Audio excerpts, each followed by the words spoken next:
শুভ সন্ধ্যা। আজ যদিও বুধবার, কিন্তু আমি গল্প করছি এই গত রোববারের। প্রত্যেকটা ছুটির দিনেই রায়ান ঘুম থেকে উঠেই আগেই জিজ্ঞাসা করে, বিকির বাড়ি যাবি? বিকির বাড়ি যাবি? বিকি মানে হলো ওর মামু। আর মামার বাড়ির আদর কী হয় সে তো আমাদের সবারই জানা আছে। আর রায়ানের বিকির বাড়ি যাওয়ার পেছনে 2-3টে কারণও আছে। তার মধ্যে 1 নম্বর হলো বিকির দোকানে বসে রায়ানের ভাষায় পেনি নিয়ে খেলা, অর্থাৎ বিকির দোকানে যে খুচরো পয়সা আছে শুধুমাত্র খুচরো পয়সাগুলোই সেগুলো নিয়ে খেলা। 2 নম্বর কারণ হলো বড় দিদুনের বইয়ের দোকানে যাওয়া। সরি, বড় দিদুন তো না, ও রায়ান আমার সাথে সাথে বম্মাই বলে। তো বম্মার বইয়ের দোকানে গিয়ে প্রচুর বই এক জায়গায় করা আর সেগুলোকে যতক্ষণ ওখানে থাকা যায় ততক্ষণ নিয়ে মুখস্থ করা। ও বই পড়তে খুব ভালোবাসে।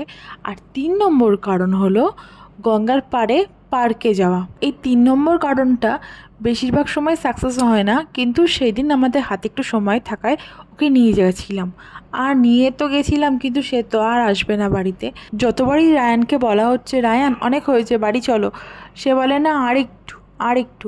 এই করতে করতে যে কতক্ষণ ওখানে ছিল, বাড়িতে এসে তারপর বেশি একটা গল্পও করতে পারিনি কারোর সাথে, তাড়াতাড়ি বাড়ি চলে আসতে হয়েছিল, কারণ তার পরের দিন আমার কর্তামশাইয়ের অফিস ছিল। তো কী আর করা যাবে, ছেলের আনন্দই মায়ের আনন্দ হয়ে গেছে এখন। ছোটোবেলায় আমিও কিন্তু এখানে আসতে খুবই পছন্দ করতাম। প্রায় প্রত্যেক দিন বিকালবেলাতেই এখানে আসতাম।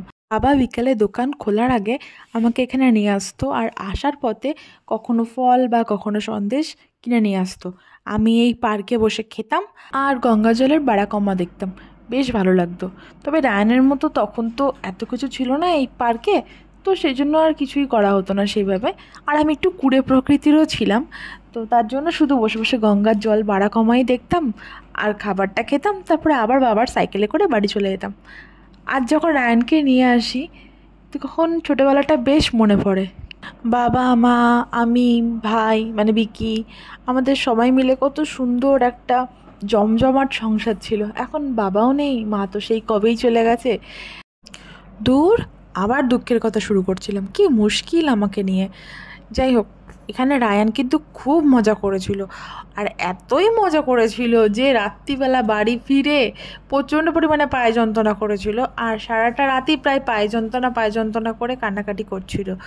কিন্তু যাই হোক, ওখানে যে টাইমটুকু কাটিয়েছিলাম সেই টাইমটুকু কিন্তু শুধু রায়ান না, আমরাও খুব মজা করেছিলাম, আমাদের খুব ভালো লেগেছিল।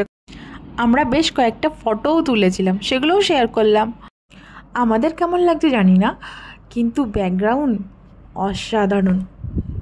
আবারও যাব আমি আমার সেই ছোট্টবেলার প্রিয় গঙ্গাকে দেখতে, শুধু সঙ্গীটারই বদল হয়। আগে যেতাম বাবার সাথে, এখন যাই কর্তামশাই আর রায়ানের সাথে। রাত্রিটা অনেকটাই হয়েছে, গল্প এখানেই শেষ করছি। আবার আসবো অন্য কোনো দিন। টাটা।